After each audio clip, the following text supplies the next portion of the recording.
ನಮಸ್ಕಾರ. ರಿವ್ಯೂ ಚಾನಲ್ಗೆ ಸ್ವಾಗತ. ನಾನು ಸೌಖ್ಯ ಗಾಂವ್ಕರ್. ಸದ್ಯ ಕರ್ನಾಟಕದಲ್ಲೂ ಕೂಡ ಲೋಕಸಭಾ ಚುನಾವಣೆಗೆ ತಯಾರಿ ಜೋರಾಗಿದೆ. ಮೂರು ಪಕ್ಷಗಳಲ್ಲೂ ಆದಷ್ಟು ಬೇಗ ಅಭ್ಯರ್ಥಿಗಳನ್ನ ಫೈನಲ್ ಮಾಡಿಬಿಡಬೇಕು ಅನ್ನುವಂಥ ಕಸರತ್ತು ನಡೀತಾ ಇದೆ. ಈ ಹೊತ್ತಲ್ಲಿ ಬಿಜೆಪಿಯಲ್ಲಿ ಕಗ್ಗಂಟಾಗಿದ್ದಂಥ ಕ್ಷೇತ್ರಕ್ಕೆ ಅಭ್ಯರ್ಥಿ ಬಹುತೇಕ ಫೈನಲ್ ಅನ್ನೋ ವಿಚಾರ ಈಗ ಗಮನ ಸೆಳೆತಿರೋದು. ವಿಜಯೇಂದ್ರ ಕೂಡ ಕ್ಲಿಯರ್ ಮಾಡಿದ್ರ. ಹೈಕಮಾಂಡ್ ಕಡೆಯಿಂದಾನೇ ಸಂದೇಶ ಬಂದು ವಿಜಯೇಂದ್ರ ಕೂಡ ನಾವೇನು ಅಡ್ಡಿ ಆತಂಕಗಳಿಲ್ಲದಂತೆ ಬೆನ್ನಿಗೆ ನಿಲ್ತೀವಿ ಅನ್ನುವಂಥ ಗ್ರೀನ್ ಸಿಗ್ನಲ್ ಕೊಟ್ಟಂಗೆ ಕಾಣಿಸ್ತಾ ಇದೆ. ಈಗ 2-3 ಕ್ಷೇತ್ರಗಳಲ್ಲಿ ಬಿಜೆಪಿ ಅಚ್ಚರಿಯ ಆಯ್ಕೆ ಮಾಡುವ ಮೂಲಕ ಗೆಲ್ಲೋ ರಣತಂತ್ರವನ್ನು ರೆಡಿ ಮಾಡಿರೋದು ಮಾಹಿತಿ ಮುಂದೆ ಇಡ್ತಾ ಇದೀವಿ. ಮಿಸ್ ಮಾಡಿದ್ರೆ ನಮ್ಮ ಚಾನಲ್ನ ಸಬ್ಸ್ಕ್ರೈಬ್ ಮಾಡಿ, ಹಾಗೆ ನಿಮ್ಮ ಅಭಿಪ್ರಾಯ ಕಮೆಂಟ್ ಮಾಡಿ ತಿಳಿಸಿ. ಎಸ್ ವೀಕ್ಷಕರೇ, ಸದ್ಯ ಬಿಜೆಪಿ ತನ್ನ ತೆಕ್ಕೆಯಲ್ಲಿರುವಂತಹ ಕೆಲವು ಕ್ಷೇತ್ರಗಳಲ್ಲಿ ತಲೆ ಕೆಡಿಸ್ಕೊಳ್ತಾ ಇದೆ ಜಾಸ್ತಿ. ಇಲ್ಲಿ ಸ್ವಲ್ಪ ಕಷ್ಟ ಇದೆ ಈ ಸಲ. ಅಭ್ಯರ್ಥಿಗಳ ಕೊರತೆಯೂ ಇರಬಹುದು, ಯಾಕಂದ್ರೆ ಸುಮಾರು ಜನ ತಾವಾಗಿಯೇ ನಿವೃತ್ತಿ ಘೋಷಣೆ ಮಾಡಿದ್ದಾರೆ. ವಯಸ್ಸಿನ ಕಾರಣ, ಇನ್ನೂ ಸುಮಾರು ಕಾರಣಗಳಿಂದಾಗಿ ಅಲ್ಲೆಲ್ಲ ಸೂಕ್ತ ಅಭ್ಯರ್ಥಿಯನ್ನ ಆದಷ್ಟು ಬೇಗ ತರಬೇಕು, ಫೈನಲ್ ಮಾಡಬೇಕು. ಯಾವುದೇ ಜಟಾಪಟಿ ಆಗಬಾರ್ದು, ಬಣಜಗಳ ವ್ಯತ್ಯಾಸಗಳು ಬರದೆ ಆರಾಮಾಗಿ ನಾವು ಗೆಲ್ಲೋ ಥರ ಮಾಡಬೇಕು ಅನ್ನೋ ಪ್ರಯತ್ನ ನಡೀತಿದೆ. ಅಂತಹ ತಲೆನೋವಾಗಿರೋ ಕ್ಷೇತ್ರಗಳ ಪೈಕಿ ತುಮಕೂರು ಒಂದು ದೊಡ್ಡ ಜಿಲ್ಲೆ. ಇಲ್ಲಿ ಬಿಜೆಪಿಯಲ್ಲಿ ಯಾವ ರೀತಿ ಬಣಜಗಳ ಜಟಾಪಟಿ ಇದೆ ಅನ್ನೋದು ಗೊತ್ತಿರೋದೆ.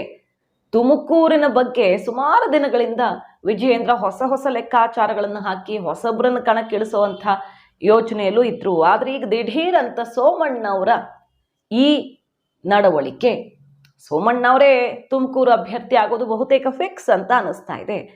ಅಲ್ಲಿ ಎಲ್ಲ ಜಾತಿಯ ಎಲ್ಲ ಸಮುದಾಯದ ಮುಖಂಡರನ್ನ ಮೀಟ್ ಆಗ್ತಿದ್ದಾರೆ. ಯಾವೆಲ್ಲ ಸಮುದಾಯಗಳು ಅತ್ಯಂತ ನಿರ್ಣಾಯಕ ಅಂತ ಅನಿಸ್ಕೊಂಡಿವ್ಯೋ ಲೋಕಸಭಾ ಕ್ಷೇತ್ರದಲ್ಲಿ ತುಮಕೂರಲ್ಲಿ, ಆ ಸಮುದಾಯದ ಪ್ರಮುಖ ನಾಯಕರನ್ನ ಭೇಟಿ ಮಾಡ್ತಿರೋದು. ಬ್ಯಾಕ್ ಟು ಬ್ಯಾಕ್ ಮೀಟಿಂಗ್ಗಳಾಗ್ತಿವೆ. ತುಮಕೂರು ರಾಜಕಾರಣದಲ್ಲಿ ಚುರುಕು ಕಂಡು ಬರ್ತಾ ಇದೆ. ಸೋಮಣ್ಣವ್ರ ಕಡೆಯಿಂದ ಅವ್ರ ಮನೆಗೆ ಹೋಗಿ ಮೀಟಿಂಗ್ಗಳನ್ನು ಮಾಡ್ತಿದ್ದಾರೆ. ಮಠದ ಭೇಟಿ, ಟೆಂಪಲ್ ರನ್ ಜೋರಾಗಿದೆ. ತುಮಕೂರಲ್ಲಿ ಈಗ ಸಿಕ್ಕಾಪಟ್ಟೆ ಆಕ್ಟಿವ್ ಆಗಿಬಿಟ್ಟಿದ್ದಾರೆ ಸೋಮಣ್ಣವರು. ಹೈಕಮಾಂಡ್ ನಾಯಕರನ್ನ ಭೇಟಿ ಮಾಡಿಕೊಂಡು ತನ್ನ ಅಸಮಾಧಾನ ಎಲ್ಲ ಹೇಳ್ಕೊಂಡು ಬಂದರು. ರಾಜ್ಯಸಭೆಗೆ ಹೋಗ್ತಾರೆ ಬಹುತೇಕ ಅನ್ನೋ ಥರ ಇತ್ತು, ಯಾಕಂದ್ರೆ ಅವ್ರು ಕೇಳಿತ್ತು ಅದನ್ನೇ.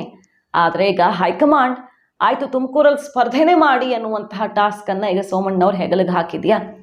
ಬಸವರಾಜ್ ಅವರು ಹಾಲಿ ಸಂಸದರ ಸಪೋರ್ಟ್ ಸೋಮಣ್ಣವ್ರಿಗೆ ಸಿಗತ್ತೆ. ಈ ರೀತಿ ಜಟಾಪಟಿ ಇದೆ ಅನ್ನೋ ಕಾರಣಕ್ಕೇನೆ ಅಲ್ಲಿ ಹೊಸ ಅಭ್ಯರ್ಥಿಯ ಹೆಸರು ಕೇಳಿ ಬಂದಿತ್ತು. ಆದರೆ ಈಗ ಸೋಮಣ್ಣವರು ಹೈಕಮಾಂಡ್ ಮತ್ತು ವಿಜಯೇಂದ್ರ ಇಬ್ಬರ ಕಡೆಯಿಂದನೂ ಕ್ಲಿಯರ್ ಆಗಿಬಿಟ್ರೆ ತಲೆನೋವಿಲ್ಲ. ಬಸವರಾಜ್ ಅವರು ಅವ್ರ ಬೆನ್ನಿಗೆ ನಿಲ್ತಾರೆ, ಹೇಳೇ ಬಿಟ್ಟಿದ್ದಾರೆ. ಅವರು ಸೋಮಣ್ಣವರೇ ಅಭ್ಯರ್ಥಿ ಆಗಲಿ ಅಂತ ಓಪನ್ ಆಗಿ ಹೇಳಿದ್ರು. ಲಾಸ್ಟ್ ಎಲೆಕ್ಷನ್ನಲ್ಲಿ ನನ್ನ ಬೆನ್ನಿಗೆ ನಿಂತಿದ್ರು, ಎಲ್ಲ ಬಗೆಯ ಬಲ ತುಂಬಿದ್ರು ಸೋಮಣ್ಣವರು. ಈ ಸಲ ಅವ್ರು ಬಂದ್ರೆ ನಾನು ಅವ್ರ ಜೊತೆಗೆ ನಿಂತು ಕೆಲಸ ಮಾಡ್ತೀನಿ ಅಂತ ಬಸವರಾಜ್ ಅವರು ಹೇಳಿದ್ ನೆನಪಿದೆ. ಕಾಂಗ್ರೆಸ್ಗೆ ಹೋದ್ರೆ ಕಾಂಗ್ರೆಸ್ಸಿಂದನೂ ಟಿಕೆಟ್ ರೆಡಿ ಇತ್ತು ಅವ್ರಿಗೆ ತುಮಕೂರಿಂದ. ಆದರೆ ಕಾಂಗ್ರೆಸ್ ರಿಸ್ಕ್ ಅನ್ನೋದನ್ನು ಅರ್ಥ ಮಾಡಿಕೊಂಡು ಹೈಕಮಾಂಡ್ ಜೊತೆ ಮಾತುಕತೆ ಮಾಡ್ಕೊಂಡು ಬಂದರು. ಈಗ ವಿಜಯೇಂದ್ರ ಅವರು ಹೇಳ್ತಿದ್ದಾರೆ ತುಮಕೂರು ಅಭ್ಯರ್ಥಿ ಆಗೋದಕ್ಕೆ ನಮ್ಮ ಅಭ್ಯಂತರ ಏನೂ ಇಲ್ಲ ಅಂತ ಇಲ್ಲಿ ಕ್ಲಿಯರ್ ಆಗ್ತಿರೋದು. ಒಂದು ಕಡೆ ಸೋಮಣ್ಣವರ ಓಡಾಟ, ಮೀಟಿಂಗ್ಗಳು, ಮತ್ತೊಂದು ಕಡೆ ವಿಜಯೇಂದ್ರ ಸ್ಟೇಟ್ಮೆಂಟ್. ಹೈಕಮಾಂಡೇ ಓಕೆ ಅಂದಮೇಲೆ, ಅಂದರೆ ಅವರೆಲ್ಲ ಓಕೆ ಮಾಡ್ತಾರೆ ಅಂದರೆ ನಮ್ದೇನೋ ಅಭ್ಯಂತರ ಇಲ್ಲ, ಸೋಮಣ್ಣವ್ರು ಸ್ಪರ್ಧೆ ಮಾಡಲಿ ಅನ್ನುವ ಮೂಲಕ ವ್ಯತ್ಯಾಸಗಳನ್ನೆಲ್ಲ ಬದಿಗೊತ್ತಿ ಸೋಮಣ್ಣವ್ರನ್ನ ಗೆಲ್ಲಿಸ್ಕೊಡೋದಕ್ಕೆ ನಾವು ಬೆನ್ನಿಗೆ ನಿಲ್ತೀವಿ ಅನ್ನೋ ಸಂದೇಶ ವಿಜಯೇಂದ್ರ ಕಡೆಯಿಂದ ರವಾನೆಯಾಗಿದೆ. ಸೊ ತುಮಕೂರು ತಲೆನೋವನ್ನು ಬಗೆಹರಿಸಿದ್ರ BYV ಕುತೂಹಲಕ್ಕೆ ಕಾರಣ ಆಗಿದೆ. ಮತ್ತೊಂದು ಕಡೆ ಚಿಕ್ಕಬಳ್ಳಾಪುರ ಬಿಜೆಪಿ ಹೇಗೆ ಪ್ಲಾನ್ ಮಾಡ್ತಿರೋದಂದ್ರೆ, ಕಾಂಗ್ರೆಸ್ ಎಲ್ಲೆಲ್ಲಿ ಅಭ್ಯರ್ಥಿಗಳ ಕೊರತೆಯನ್ನ ಎದುರಿಸ್ತಾ ಇದೆ, ಇಲ್ಲಿ ಅಸಾಧ್ಯನಪ್ಪ ಪ್ರಬಲ ಅಭ್ಯರ್ಥಿಯನ್ನು ಕರ್ಕೊಂಡು ಬರೋದು ಅನ್ನೋ ಥರ ತಲೆನೋವು ಇರುವಂತಹ ಕ್ಷೇತ್ರಗಳಲ್ಲಿ ತಮ್ಮ ತಲೆನೋವನ್ನು ಬಗೆಹರಿಸ್ಕೊಳ್ತಿರೋದು ತಡ ಮಾಡದೆ. ಚಿಕ್ಕಬಳ್ಳಾಪುರದಲ್ಲಿ ರಕ್ಷಾರಾಮಯ್ಯ ಇನ್ನೂ 2-3 ಹೆಸರುಗಳಿವೆ, ಇಲ್ಲ ಅಂತಲ್ಲ. ಆದರೆ ಅಂಥ ಪ್ರಬಲ ಅಭ್ಯರ್ಥಿಗಳು ಕಾಣಿಸ್ತಾ ಇಲ್ಲ. ಹಾಗಾಗಿ ಮೈತ್ರಿ ಆಧಾರದಲ್ಲಿ ನಾವು ಸ್ಪರ್ಧೆ ಮಾಡಿಬಿಟ್ರೆ ಚಿಕ್ಕಬಳ್ಳಾಪುರ ಆರಾಮಾಗಿ ಗೆದ್ದುಕೊಳ್ಳಬಹುದು ಅನ್ನೋ ಲೆಕ್ಕಾಚಾರ. ಈ ಸಲ ಬಚ್ಚೇಗೌಡರ ನಿವೃತ್ತಿ ಅಥವಾ ಅವ್ರಿಗೆ ಮನಸ್ಸು ಇಲ್ಲ, ಕಾಂಗ್ರೆಸ್ನ ಕಡೆಗೆ ವಾಲಾಗಿದೆ. ಹಾಗಾಗಲ್ಲ, ಅಭ್ಯರ್ಥಿ ಬೇಕಲ್ಲ. ಕುಮಾರಸ್ವಾಮಿ ಅವರೇ ಅಭ್ಯರ್ಥಿ ಆದರೆ ಬೆಸ್ಟ್ ಅನ್ನುವಂಥ ರಿಪೋರ್ಟ್ 2-3 ಸರ್ವೆಗಳಲ್ಲಿ ಬಂದಿದೆಯಂತೆ. ಈಗ ಕುಮಾರಸ್ವಾಮಿ ಅವ್ರನ್ನ ನಿಲ್ಲಿಸೋದು ಬಹುತೇಕ ಪಕ್ಕ ಅಂತ ಮಾತನಾಡಲಾಗ್ತಿದೆ. ಮಂಡ್ಯನ, ಚಿಕ್ಕಬಳ್ಳಾಪುರನ ಎಲ್ಲಿ ಅನ್ನೋದೊಂದು ಪ್ರಶ್ನೆ ಇತ್ತು. ಸೊ 2-3 ಸಲ ಸರ್ವೆ ಮಾಡಿದಾಗ ಚಿಕ್ಕಬಳ್ಳಾಪುರದಲ್ಲಿ ಕುಮಾರಸ್ವಾಮಿ ಅವ್ರು ನಿಂತು ಬಿಟ್ರೆ ಗೆಲುವು 100% ಈಸಿ, ದೊಡ್ಡ ಅಂತರದಲ್ಲಿ ಗೆಲ್ತಾರೆ ಅನ್ನುವಂಥ ರಿಪೋರ್ಟ್ ಈಗ ಕೈ ಸೇರಿದೆಯಂತೆ. ಹಾಗಾಗಿ ಚಿಕ್ಕಬಳ್ಳಾಪುರದಲ್ಲಿ ಸುಧಾಕರ್ ಅವ್ರನ್ನ ಸಮಾಧಾನ ಮಾಡಿ ಇರಿಸಿ ಕುಮಾರಸ್ವಾಮಿ ಅವ್ರನ್ನೇ ಅಖಾಡಕ್ಕೆ ಇಳಿಸೋದು ಬಹುತೇಕ ಫೈನಲ್ ಅಂತ ಅನಿಸುತ್ತೆ. ಮಂಡ್ಯದಲ್ಲಿ ಪುಟ್ಟರಾಜು ಅವ್ರನ್ನ ಕಣಕ್ಕೆ ಇಳಿಸಬಹುದು ಮೈತ್ರಿ ಅಭ್ಯರ್ಥಿಯಾಗಿ. ಅಲ್ಲಿಗೆ JDSಗೆ 3 ಕೊಟ್ಟರೆ 3 ಗೆಲ್ಲಿಸ್ಕೊಳ್ಳುವಂಥ ಪ್ಲಾನ್ ಬಿಜೆಪಿ ಹೈಕಮಾಂಡ್ದು. ಮಂಡ್ಯ, ಹಾಸನ, ಚಿಕ್ಕಬಳ್ಳಾಪುರ.